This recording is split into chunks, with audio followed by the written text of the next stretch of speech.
وعن أبي هريرة رضي الله تعالى عنه قال قال رسول الله صلى الله عليه وسلم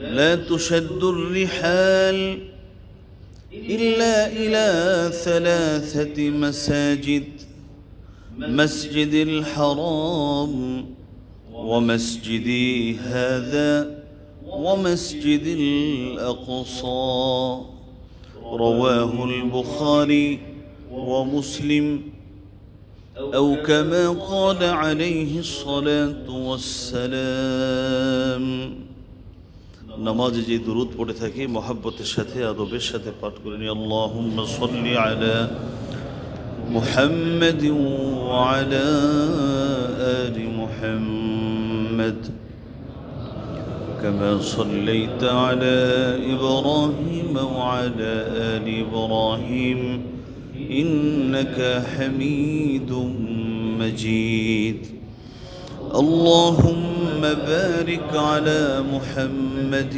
وعلى آل محمد كما باركت على إبراهيم وعلى آل إبراهيم إنك حميد مجيد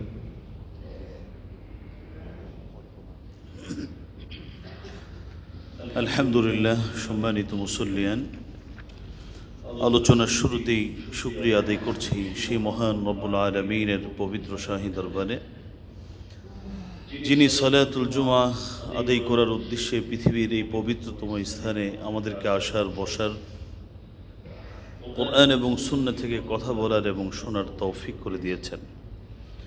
যে মহান রব আমাদেরকে এই বিশাল নিয়ামত দান করলেন, তারই পবিত্র শাহী দরবারে সকলেই কালিমাতুশ শুকর আদায় করে পড়ি আলহামদুলিল্লাহ।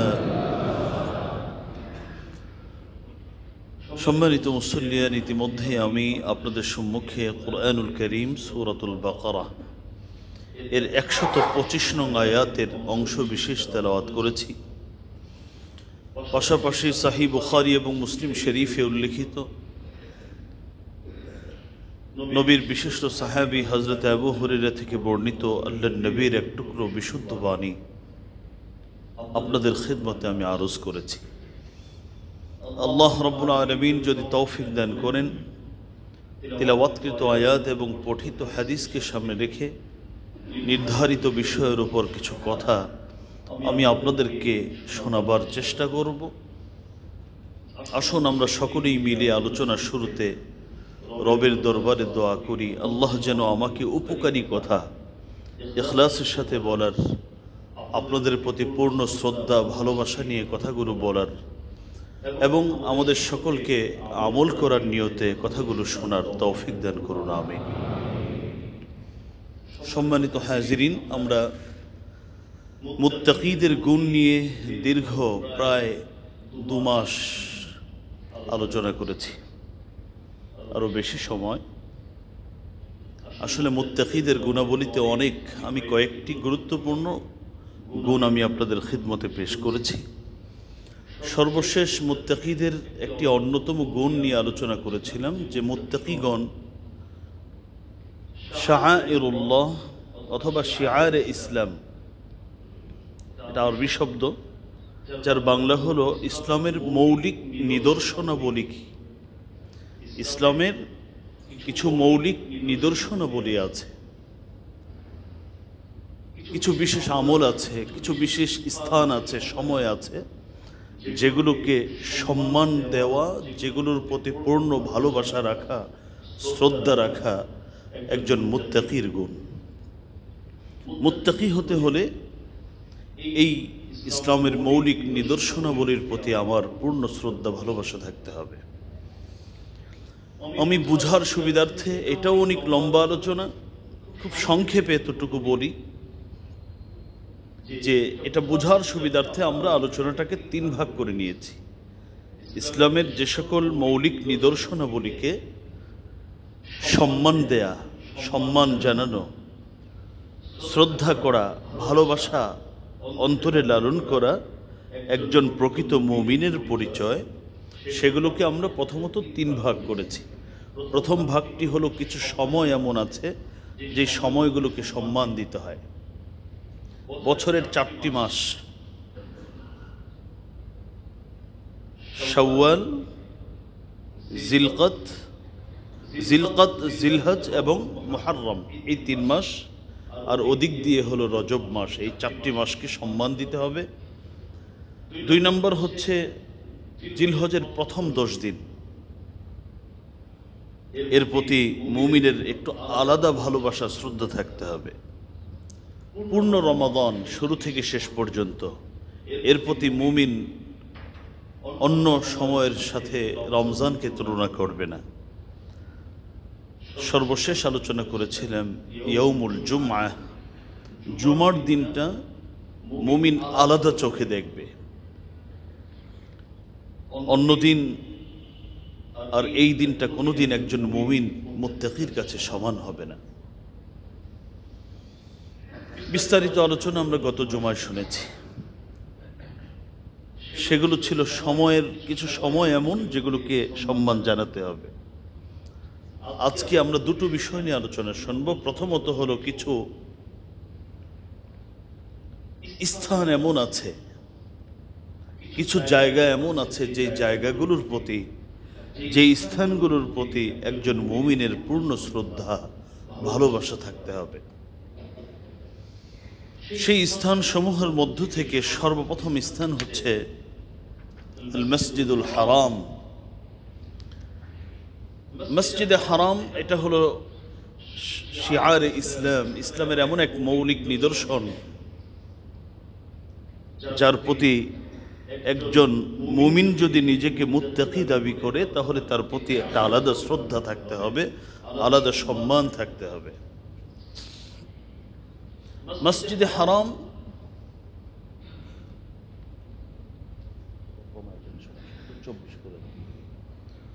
মসজিদে হারাম হচ্ছে ওই 3 মসজিদ, যেই 3 মসজিদের উদ্দেশ্যে, শুধু মসজিদে নামাজ পড়ার উদ্দেশ্যেই ভ্রমণ করা নবীজি বৈধ ঘোষণা দিয়েছেন। সেই 3 মসজিদের 1 নম্বর মসজিদ হলো মসজিদুল হারাম।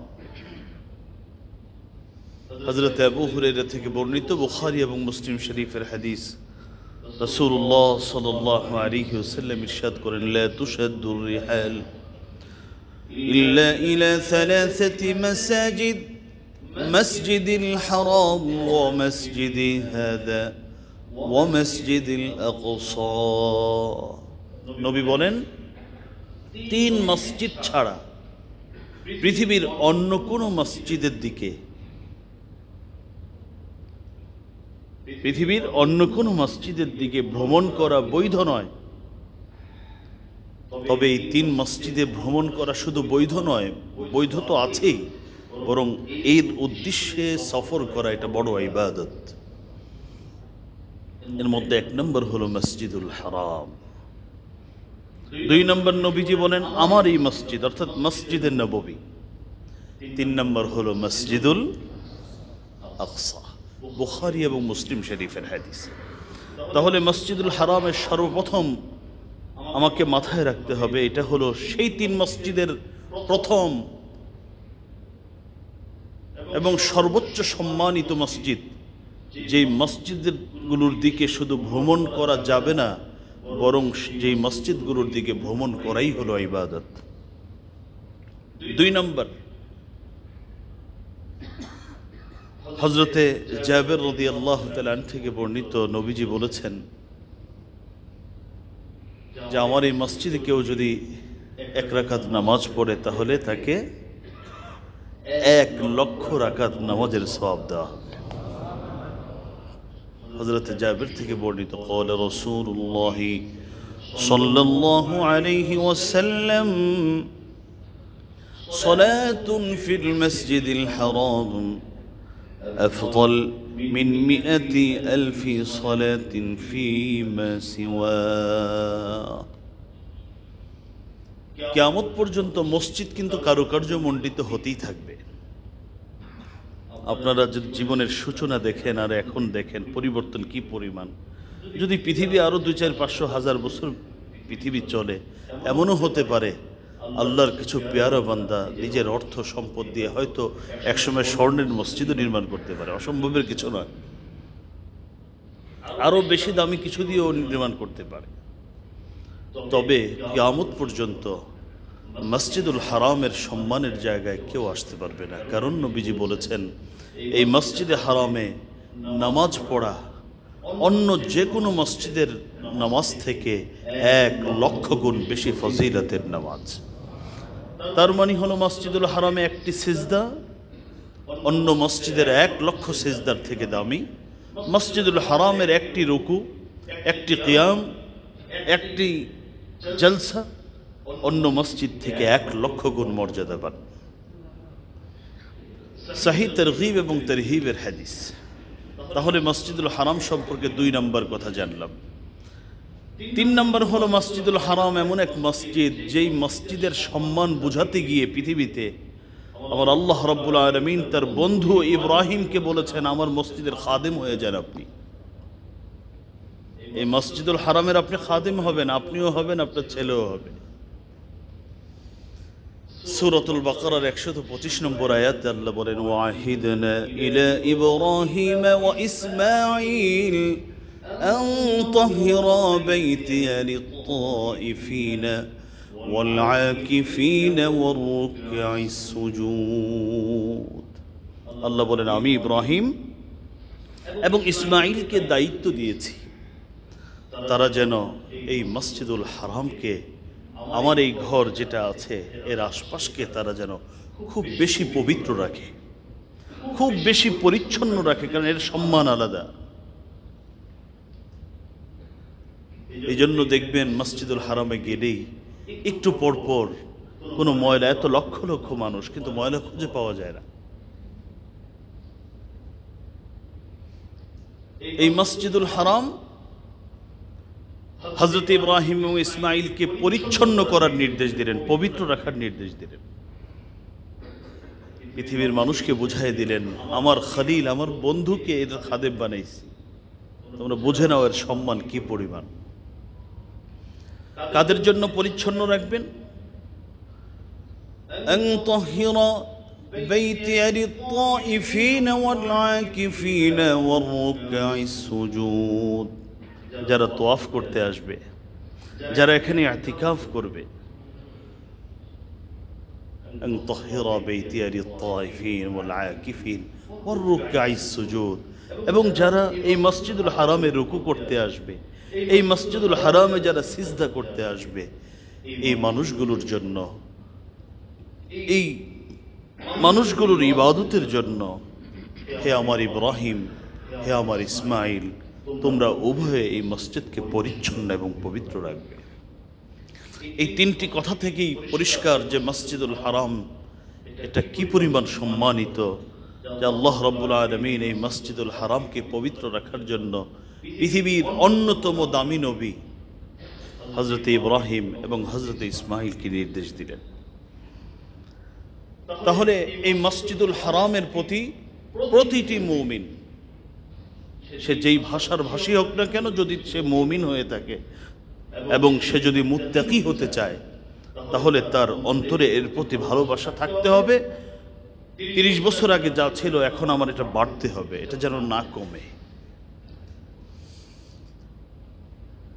ইসলামের মৌলিক নিদর্শন সমূহের মধ্যে আরেকটি হলো মসজিদে নববী। সংক্ষেপে বলছে, এগুলোর অনেক ফজিলতের কথা আছে, আমি অল্প কয়েকটি করে বলছি।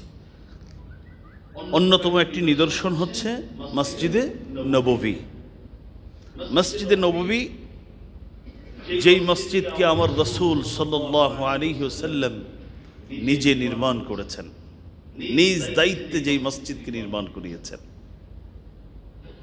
মসজিদে নববী কিন্তু সাধারণ কোনো মসজিদ নয়। এই মসজিদ নির্মাণ কাজে আমার রাসূল সাল্লাল্লাহু আলাইহি ওয়াসাল্লাম তিনি হুকুম দিয়ে সশরীরে কখনো কাজ করে নবীজি এই মসজিদে নববী নির্মাণ করিয়েছিলেন। এটা হলো মসজিদে নববী। 2 নম্বর হলো এই মসজিদে নববী সম্পর্কে সূরাতুত তাওবার 108 নম্বর আয়াতে আল্লাহ রাব্বুল আলামিন বলেন লা تقم فيه أبدا لمسجد أسس على التقوى من أول يوم أحق أن تقوم فيه নবীজি বলেছেন।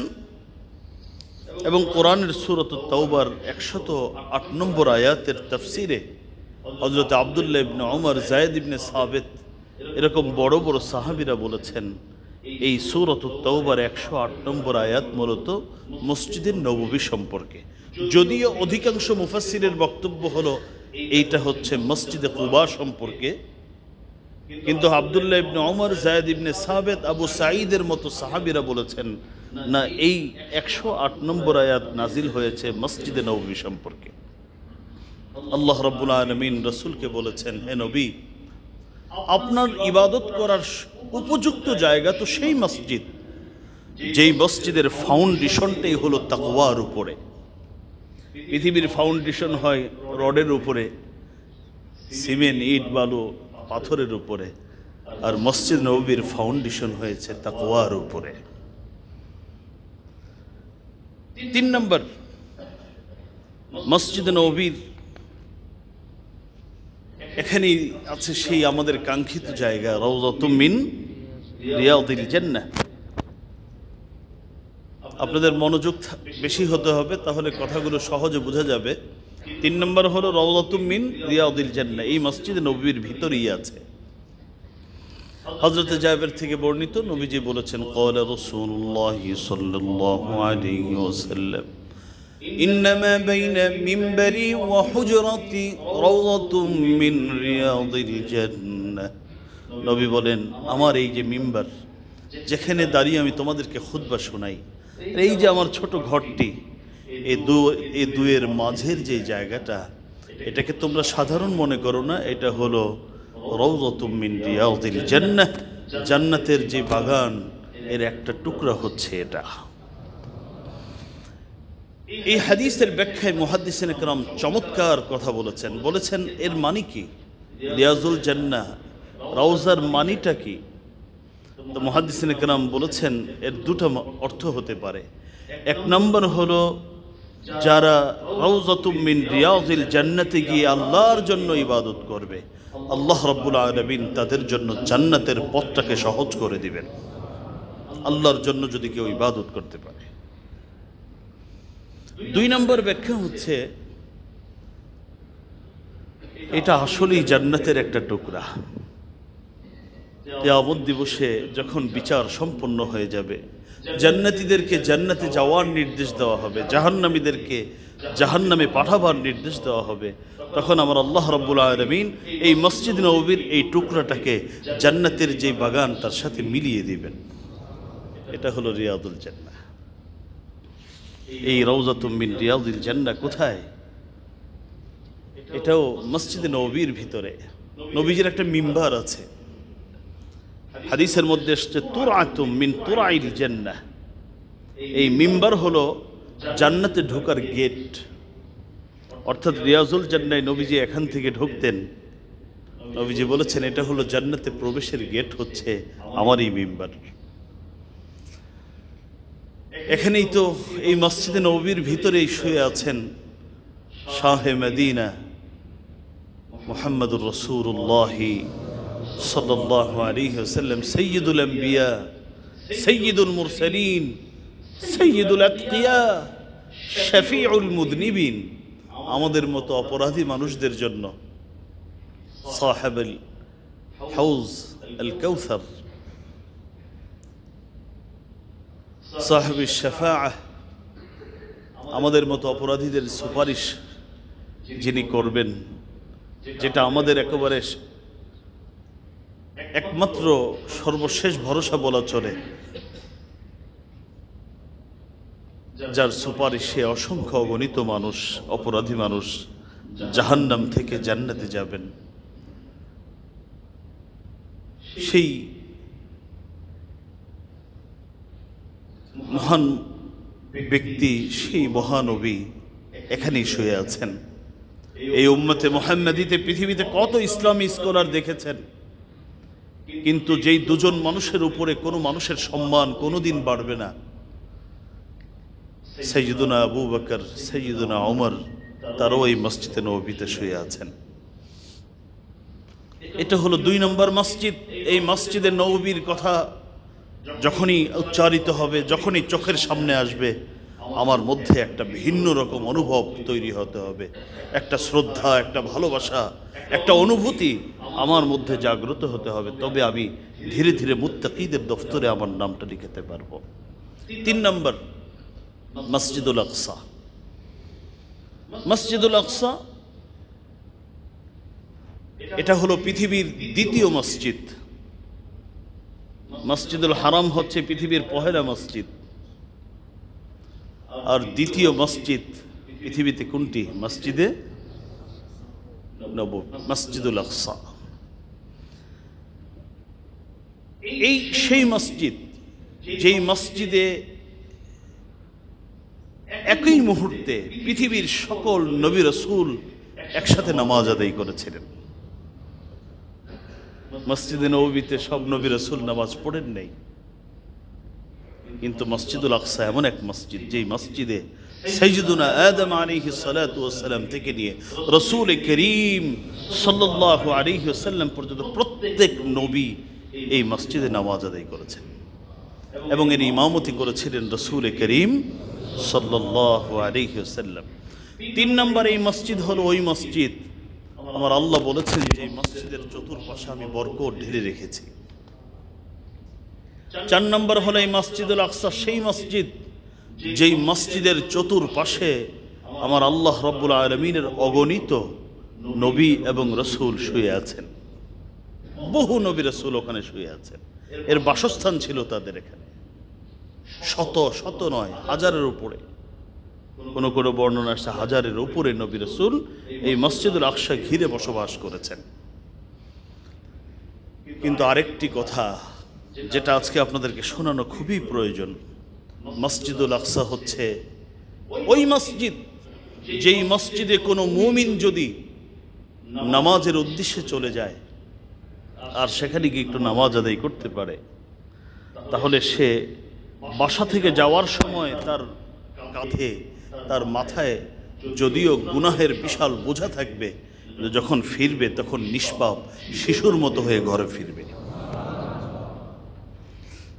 হাদিসটা শুনুন, হযরত আব্দুল্লাহ ইবনে আমর থেকে বর্ণিত, قال رسول الله صلى الله عليه وسلم لما فرغ سليمان بن داود من بناء بيت المقدس سأل الله ثلاثا حكما يصادف حكمه وملكا لا ينبغي لأحد من بعده وألا يأتي هذا المسجد أحد لا يريد إلا الصلاة فيه إلا خرج من ذنوبه كيوم ولدته أمه। নবী বলেন, হযরত সুলাইমান আলাইহিস সালাতু ওয়াস সালাম যখন এই বাইতুল মাকদিসের নির্মাণ কাজ সম্পন্ন করলেন, হযরত সুলাইমান রবের কাছে 3টি দাবি জানালেন, 3টি দোয়া করলেন। 1 নম্বর হলো হুকমান ইউসাদিফু হুকমাহু, আল্লাহ তুমি আমাকে সুবিচার করার জ্ঞান দান করো, বিচার ব্যবস্থা কেমন হবে ওই জ্ঞান দান করো, তবে এই বিচার ব্যবস্থা যেন তোমার হুকুম মতো হয়, তোমার ইচ্ছার বাহিরে যেন আমি বিচার না করি, এমন একটা জ্ঞান আমাকে দান করো। অর্থাৎ আমি জমিনে বসে যেই রায় দিব সেটাই যেন তোমার রায় হয়, কারো পক্ষে যদি কথা বলি সেটা যেন তোমার ইচ্ছা অনুযায়ী হয়, এমন একটা বিচার জ্ঞান তুমি আমাকে দান করো। আমার আল্লাহ রাব্বুল আলামিন হযরত সুলাইমানকে সেটা দান করেছিলেন। 2 নম্বর হলো ওয়ামুলকান লা ইয়ানবাগি লিআহাদিন মিন বাদিহি, আল্লাহ তুমি আমাকে এমন একটা রাজত্ব দাও, এমন একটা নেতৃত্ব দাও যেটা আমার পরে কাউকে দিবা না, কিয়ামত পর্যন্ত কেউ যেন না পায়। আর কোরআনে আল্লাহ রাব্বুল আলামিন বলেছেন, আগেও যেটা কেউ পায় নাই পরেও যেটা পাবে না, এমন একটা নেতৃত্ব আমাকে দিবা। কারণ পৃথিবীর মানুষ নেতৃত্ব চায় মানুষের কাছে, আর আমি চাইছি নেতৃত্ব যিনি দেন তার কাছে। আমি তোমার কাছে চেয়েছি, তুমি দাও।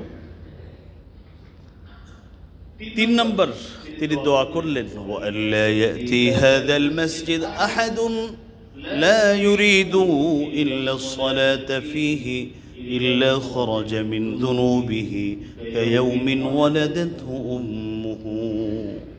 হযরত সুলাইমান তিন নম্বর দোয়া করলেন, আল্লাহ এই মসজিদুল আকসায় নামাজ পড়ার উদ্দেশ্যে যে আসবে নামাজ পড়ার উদ্দেশ্যে কোনো মুমিন যদি আসে, তাহলে তাকে এখান থেকে যখন ফিরাবা তখন এমনভাবে ফিরাবে যেন তার জীবনে কোনো গুনাহ নেই, নিষ্পাপ শিশু, এমনভাবে তুমি ফিরিয়ে দিবে। এই তিন দোয়া করলেন কে? হযরত সুলাইমান ইবনে দাউদ বাইতুল মাকদিসের নির্মাণ কাজ সম্পন্নের পরে। এবার নবীজি কি বলেন? আমাদের নবী বলেন, ফাকালান নবিয়্যু সাল্লাল্লাহু আলাইহি ওয়াসাল্লাম আম্মা ইসনাতান ফাকাদ উতিতুহুমা। নবী বললেন, প্রথম দুইটা আল্লাহ রাব্বুল আলামিন হযরত সুলাইমানকে তার জীবদ্দশায় দান করেছিলেন। সেই বিচার জ্ঞানও দান করেছিলেন, সেই রাজত্বও দান করেছিলেন। وأرجو أن يكون قد أعطي الثالثة। তবে আমি নবীর আশা হচ্ছে তার তৃতীয় যেটা চেয়েছিলেন সেটাও আল্লাহ রাব্বুল আলামিন তাকে দান করে ফেলেছেন, কিন্তু সেটা প্রকাশ পাবে কাল কিয়ামতের ময়দানে। প্রথম দুইটা তো প্রকাশ পেয়েছে পৃথিবীতে, এটা পৃথিবীতে বোঝা যায়, জানা যায়, কিন্তু কাকে আল্লাহ মাফ করে দিয়েছেন এটা তার পৃথিবীতে প্রকাশ পাবে না। নবীজি বলেন, আমার আশা আমার ভাই সুলাইমানের এই দোয়াটাকেও আমার আল্লাহ কবুল করে ফেলেছেন। অর্থাৎ সেখানে যে নামাজ পড়বে আল্লাহ রাব্বুল আলামিন তার জিন্দেগির গুনাহমোচন করে দিবেন। এই জন্য দেখবেন যুগে যুগে এই মসজিদুল আকসাতে নামাজ পড়ার জন্য হাজার হাজার মানুষ শহীদ হয়েছেন।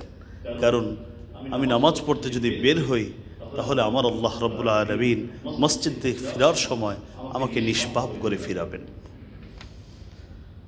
মুসনাদে আহমদ, নাসাই এবং ইবনে মাজাহ তিনটি হাদিসের কিতাবের মাঝে এই হাদিসটি পাবেন।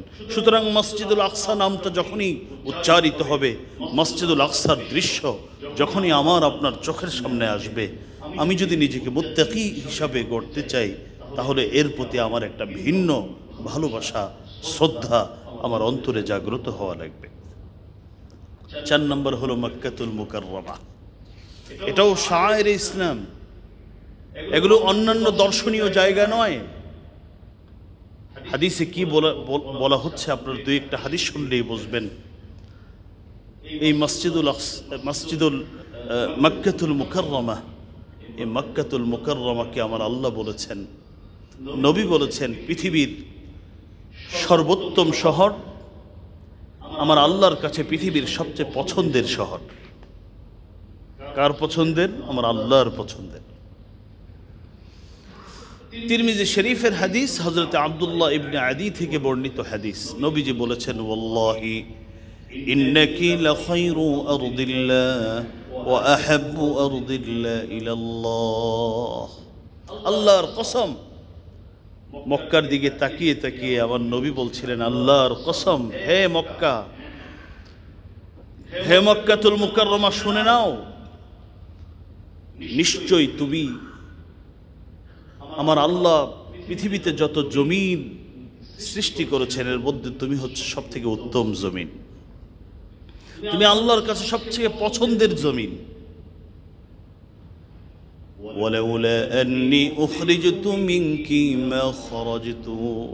আমার স্বগোত্রীয় লোকগুলো যদি আমাকে বের করে না দিত, আমাকে একটু কোনো রকম জীবন যাপন করার সুযোগ আমাকে মক্কায় দিত, তাহলে আমি মক্কা ছেড়ে কোনোদিন যেতাম না।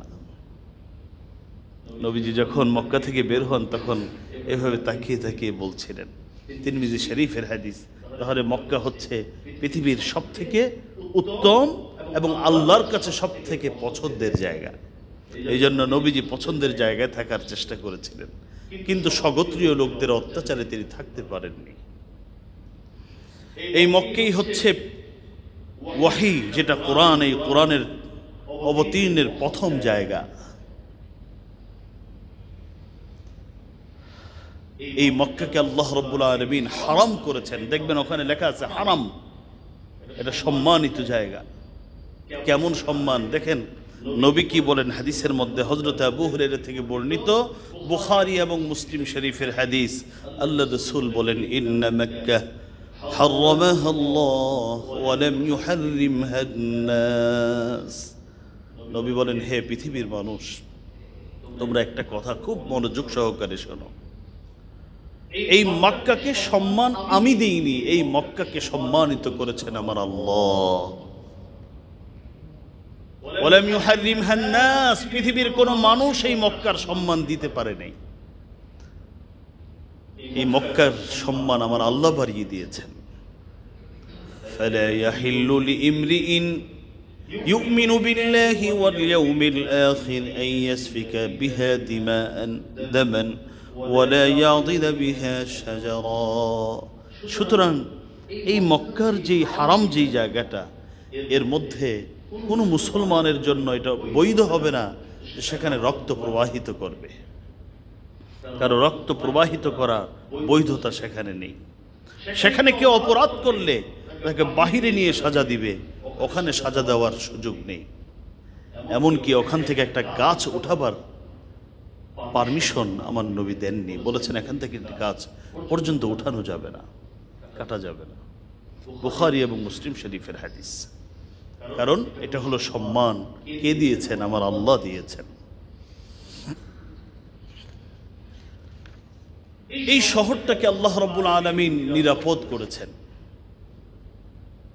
পৃথিবীর বহু দেশের কথা আপনারা পাবেন, শহরের কথা পাবেন, আজকে এটা নিরাপদ, কিন্তু 100 বছর আগের ইতিহাস যদি ঘাটেন শুনবেন যে এখানে বর্বরতা চলতো দিনের রাত। আজকে এমন অনেক শহর আছে যেই শহরের নিরাপত্তার কথা আপনারা শুনবেন, কিন্তু 100 বছর পরে হয়তো নিরাপত্তা থাকবে না।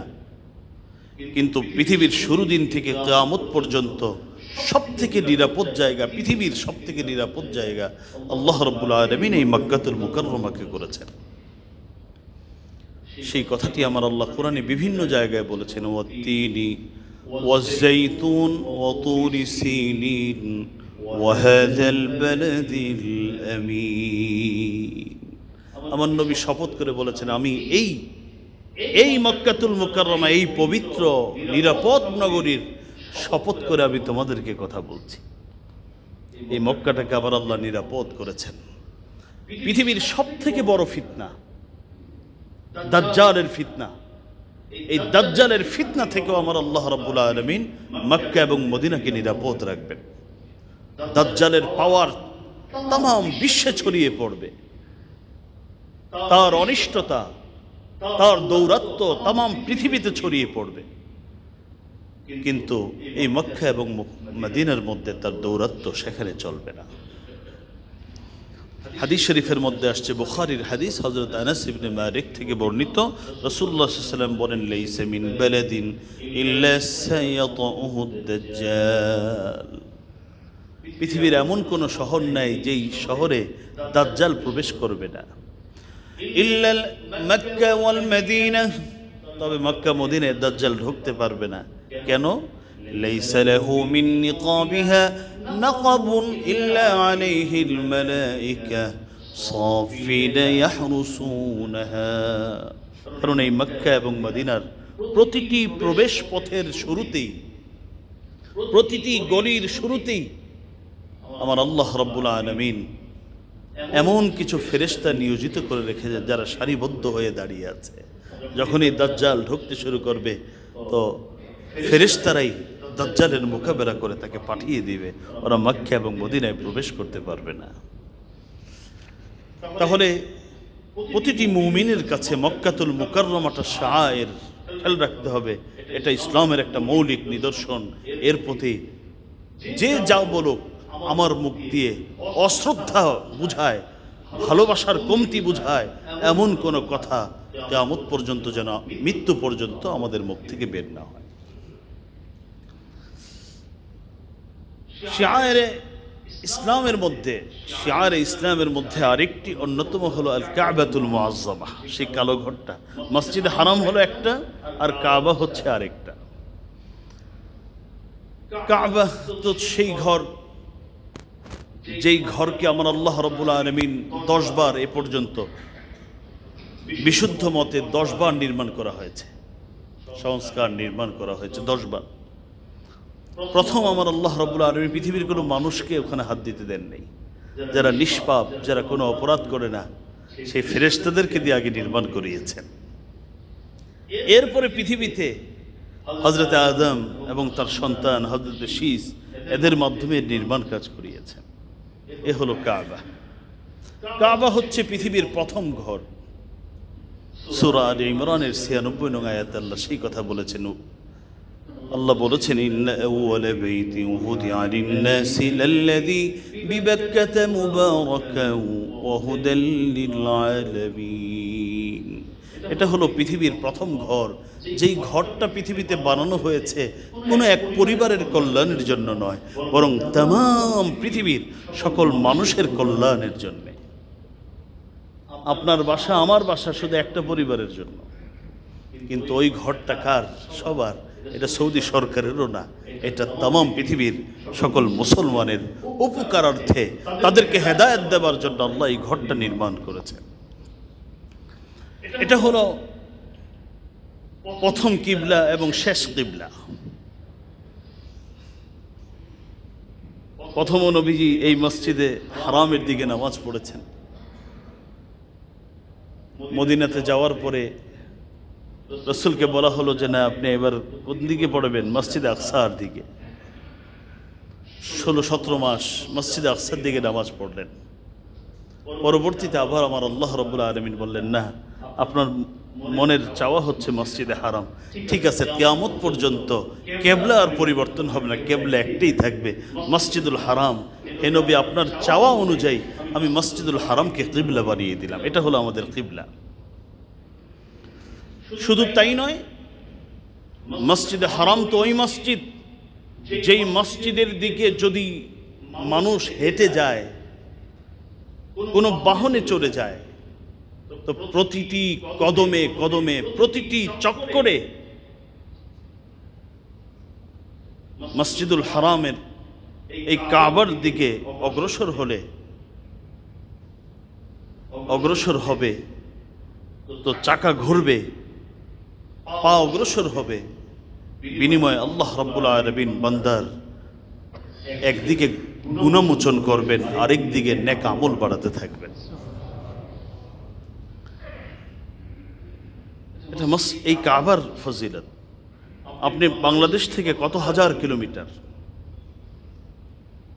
শুধু একবার যদি কেউ ইবাদতের উদ্দেশ্যে আল্লাহর জন্য যায়, তাহলে প্রতিটি কদমে কদমে গুনাহ মাফ হবে, আর অপর দিকে সওয়াব আমার আল্লাহ রাব্বুল আলামিন দান করবেন। শুধু তাই নয়, নবীজি বলেন, ফাইদা তুফতা বিল বাইত খারাজা মিন যুনুবিক। আর যখন তুমি ওই বাইতুল্লাহর তওয়াফ সম্পন্ন করে ফেলবে, তখন তুমি সদ্য ভূমিষ্ঠ সন্তানের মতো নিষ্পাপ হয়ে যাবে। তবরানির হাদিস, যেটা আল্লামা আলবানী হাসান পর্যায়ের হাদিস বলেছেন। তাহলে কাবা হচ্ছে আরেকটি অন্যতম মৌলিক নিদর্শন, যার প্রতি একজন মুমিনের শ্রদ্ধা থাকতে হবে। সফা এবং মারওয়া, আল্লাহ কোরআনুল কারীমের সূরাতুল বাকারার 158 নং আয়াতে পরিষ্কার করে বলে দিয়েছেন, সফা মারওয়া হচ্ছে মিন শাআইরিল্লাহ। এটা আল্লাহর সে সকল মৌলিক নিদর্শনের মধ্যে একটি, যেগুলোর প্রতি ভালোবাসা রাখা, শ্রদ্ধা রাখা একজন মুমিনের জন্য অপরিহার্য কর্তব্য। ইন্নাস সফা ওয়াল মারওয়াতা মিন শাআইরিল্লাহ فمن حج البيت أو اعتمر فلا جناح عليه أن يطوف بهما ومن تطوع خيرا فإن الله شاكر عليم। আল্লাহ বলেন, নিশ্চয়ই সাফা এবং মারওয়া আমার আল্লাহকে চিনার যত নিদর্শন পৃথিবীতে আছে, এর মধ্যে একটি অন্যতম নিদর্শন। মুহতারাম হাজিরিন, এই সাফা মারওয়ার কেউ যদি সাই করে, সাহি তারগীব তারহিবের মধ্যে এসেছে, আল বাজ্জার মুসনাদুল বাজ্জারের মধ্যে এসেছে, ওয়া আম্মা তাওয়াফুকা বিস সাফা ওয়াল মারওয়া কাইতকি 70 রাকাবা, 70টি গোলাম যদি কেউ আজাদ করে দেয়, সে যে সওয়াব পাবে, একবার যদি সাফা মারওয়ার সাই করে কেউ, আল্লাহ রাব্বুল আলামিন তাকে সেই সওয়াব দান করবেন। ইসলামের মৌলিক নিদর্শন সমূহের মধ্যে আরেকটি হলো মাকামে ইব্রাহিম। মাকামে ইব্রাহিম সম্পর্কে আপনারা জানেন, একটা কথা অনেকেই জানে, আরেকটা কথা হয়তো কম জানে। মাকাম ইব্রাহিম হলো সেই পাথর, যেই পাথরের উপর দাঁড়িয়ে দাঁড়িয়ে হযরত ইব্রাহিম বাইতুল্লাহ নির্মাণ কাজ করেছিলেন, আর সন্তান হযরত ইসমাইল যোগালির দায়িত্ব পালন করেছিলেন, হেল্পার। এটা তো আপনারা জানেন, হাদিসের মধ্যে এসেছে। আরেকটা কথা আপনারা আজকে ভালো করে জেনে নেবেন, আল্লামা ইবনে হাজার আসকালানী তার ফাতহুল বারির মধ্যে উল্লেখ করেছেন, মাকামে ইব্রাহিম হচ্ছে ওই জায়গা, বাইতুল্লাহ নির্মাণের পরে আমার আল্লাহ রাব্বুল আলামিন হযরত ইব্রাহিমকে বলেছিলেন, ওয়াযিন ফিন নাসি বিল হজ্জি ইয়াতুকা রিজালান ওয়া আলা কুল্লি দামিরি ইয়াতিনা মিন কুল্লি ফাজ্জিন আমিক।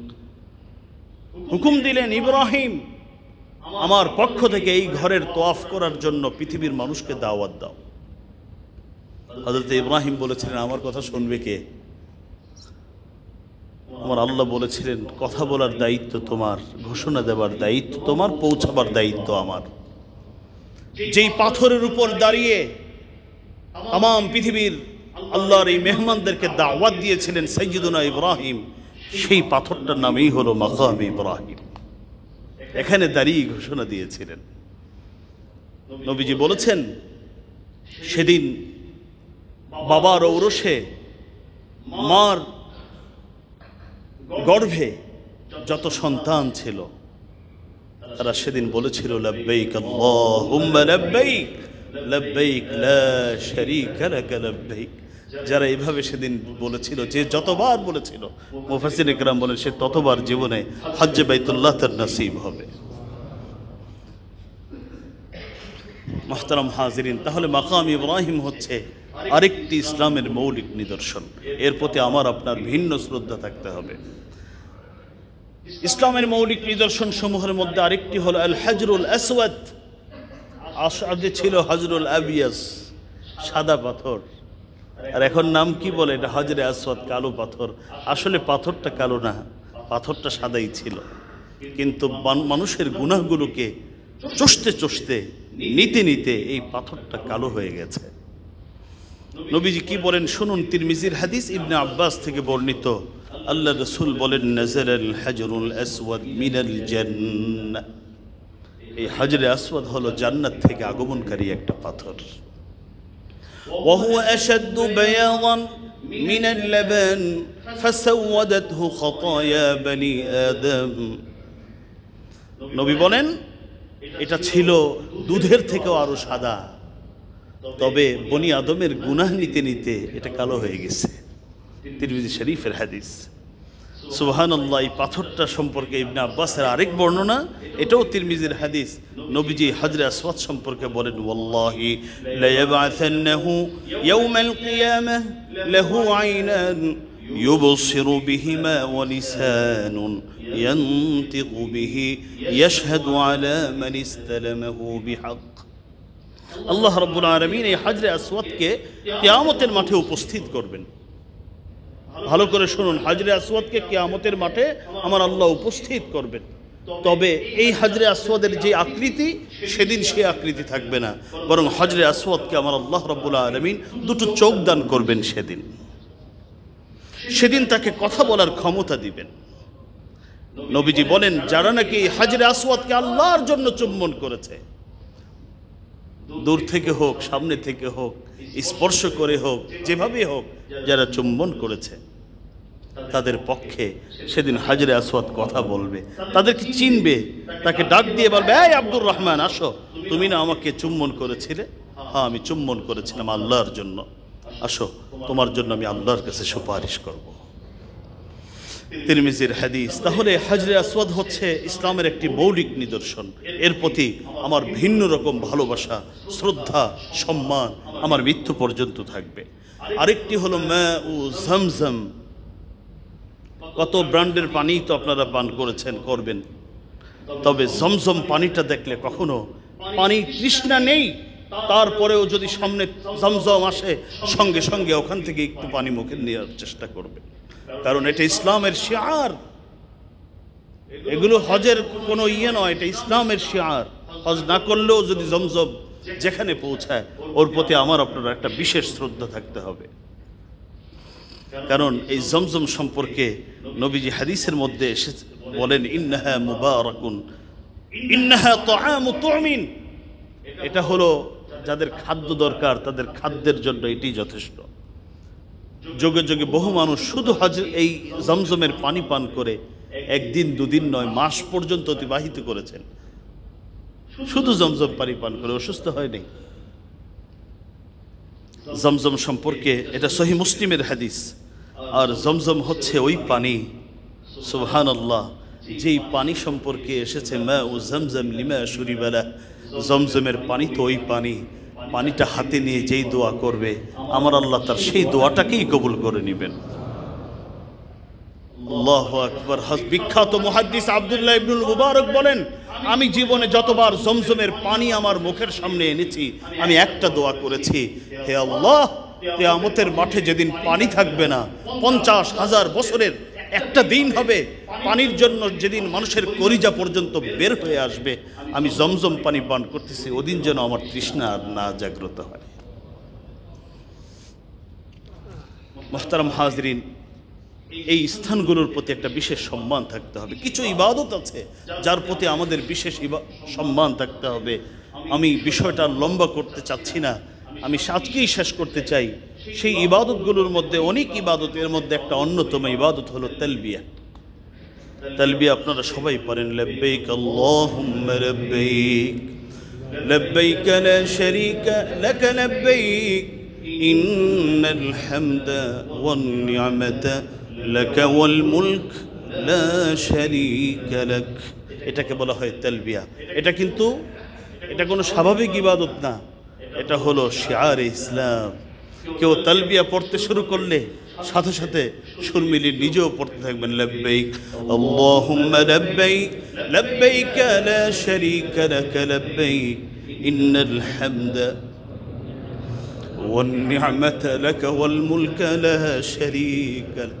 এটা হলো তালবিয়া। তালবিয়া সম্পর্কে হাদিস শরীফের মধ্যে এসেছে, ইবনে মাজাহ এবং মুসনাদ আহমদের হাদিস, হযরত যায়েদ থেকে বর্ণিত। তিনি বলেন, জাআনি জিবরিল ফাকালা ইয়া মুহাম্মদ, হযরত জিবরিল একদিন নবীর কাছে আসলেন, এসে বললেন, হে মুহাম্মদ, মুর আসহাবাক, আপনি আপনার সাথীদেরকে, সাহাবীদেরকে একটু হুকুম দেন, ফালইয়ারফাউ আসওয়াতাহুম বিত্তালবিয়া ফাইন্নাহা মিন শিআরিল হজ। আপনার সাহাবীদেরকে হুকুম দেন তারা যেন জোরে জোরে তালবিয়া পড়ে, লব্বাইক আল্লাহুম্মা লব্বাইক লব্বাইক লা শারীকা লাক লব্বাইক ইন্নাল হামদা ওয়ান নি'মাতা লাক ওয়াল মুলক লা শারীকা লাক। কারণ এটা হজের শিআর, এটা ইসলামের শিআর। ইবনে মাজাহ, মুসনাদ আহমদের হাদিস। এই তালবিয়া এমন এক ইবাদত, হযরত সাহল ইবনে সাদ থেকে বর্ণিত সহিহ তারগীব এবং তারহিবের মধ্যে হাদিসটি এসেছে। তিনি বলেছেন, কোনো মুসলমান যদি তালবিয়া পড়ে, এই যে আমরা তালবিয়া পড়লাম, কোনো মুসলমান যদি তালবিয়া পড়ে তাহলে তার ডানের বামের যত পাথর আছে, পৃথিবীর যত বৃক্ষ আছে, পৃথিবীর যত জমিন আছে, সবাই তখন তাদের সাথে সাথে তালবিয়া পড়তে শুরু করে। অন্য হাদিসের মধ্যে এসেছে, যদি কোনো মুমিন, তাহলে এই সহিহ তারগীব তারহিবের আরেক হাদিস হযরত আবু হুরায়রা থেকে বর্ণিত, কোনো মুমিন যখন তালবিয়া পড়ে তখন আল্লাহ রাব্বুল আলামিনের পক্ষ থেকে ফেরেশতারা এসে তাকে সুসংবাদ দেয়। সাহাবায়ে কেরাম বললেন, কিসের সুসংবাদ দেয়? নবী বললেন, তাদেরকে জান্নাতের সুসংবাদ দেওয়া হয়। মুহতারাম হাজিরিন, ইবাদতগুলোর মধ্যে আরেকটি অন্যতম ইবাদতের নাম হলো আল উযহিয়া। উযহিয়া মানে কুরবানি। সামনে আসছে, ইবাদতের মধ্যে অনেক নিদর্শন আছে, নিদর্শন স্বরূপ ইবাদত, যেমন আযান, যেমন ইকামত, যেমন ইমামত, এরকম অনেক ইবাদত আছে যেগুলো আমরা অন্য সময় ভিন্নভাবে আলোচনা করব। একটি অন্যতম যেটা বলতেছিলাম সেটা হলো কুরবানি। কুরবানিটাকে আসলেও হজ এবং কুরবানির সময় দেখবেন আমরা মুসলমান দাবি করি, কিন্তু আমরা কিছু ভাই কিছু বোন এর প্রতি একটা বিশেষ অনীহা। এই দুটো ইবাদতের ক্ষেত্রে প্রায় সময় শুনবেন, এটা কেন, এই টাকা কেন অপচয় করা হয়, হ্যাঁ এইগুলো পশু কুরবানি, এগুলো অনেক ধরনের কথা শুনবেন, কিন্তু এটা কিন্তু ইসলামের মৌলিক নিদর্শন। কারো যদি এর প্রতি শ্রদ্ধা না থাকে, কেউ যদি এগুলোকে অবিশ্বাস করে, তাহলে তার ঈমান পর্যন্ত থাকবে না। এমনও সতর্কতা কোরআন এবং হাদিসের মধ্যে এসেছে। আল্লাহ রাব্বুল আলামিন এই উযহিয়া সম্পর্কে কোরআনুল কারীমের সূরাতুল হজের মধ্যে আল্লাহ রাব্বুল আলামিন ইরশাদ করেন, আল্লাহ বলেন সূরাতুল হজের 37 নং আয়াতে, লা ইয়ানালুল্লাহু লুহুমুহা ওয়ালা দিমাউহা ওয়ালাকিন ইয়ানালুহুত তাকওয়া মিনকুম কাযালিকা সাখখারাহা লাকুম লিতুকাব্বিরুল্লাহা আলা মা হাদাকুম ওয়া লাআল্লাকুম তাশকুরুন। কুরবানির পশু সুন্দর হওয়া, কুরবানির পশু এটাকে মোটা তাজা করা, হৃষ্টপুষ্ট করা, এটা কিন্তু ইবাদত। সাহাবায়ে কেরাম এই আমল করতেন। তবে ওই এর আকৃতি, এর সৌন্দর্যতা, এগুলো কোনো কিছু আল্লাহর কাছে পৌঁছাবে না। পৌঁছায় হলো বান্দার মনের পশুত্বের যে কুরবানি, সেটাই আল্লাহ রাব্বুল আলামিন সূরাতুল হজের 37 নম্বর আয়াতে বলে দিয়েছেন। তো কুরবানির প্রতি একটা আমার শ্রদ্ধা থাকতে হবে। দ্বিতীয় হলো কুরবানি, এটা আমার পশুত্বের কুরবানিকে আমাদের করতে হবে। তবেই আমি আল্লাহ রাব্বুল আলামিনের দফতরে প্রকৃত মুত্তাকি হিসাবে কাল কিয়ামতের ময়দানে আমরা উঠতে পারবো। আল্লাহ সেই তৌফিক দান করুন, আমিন। ওয়া আখিরু দাওয়ানা আনিল হামদুলিল্লাহি রাব্বিল আলামিন। আসসালামু আলাইকুম ওয়া রাহমাতুল্লাহি ওয়া বারাকাতুহু।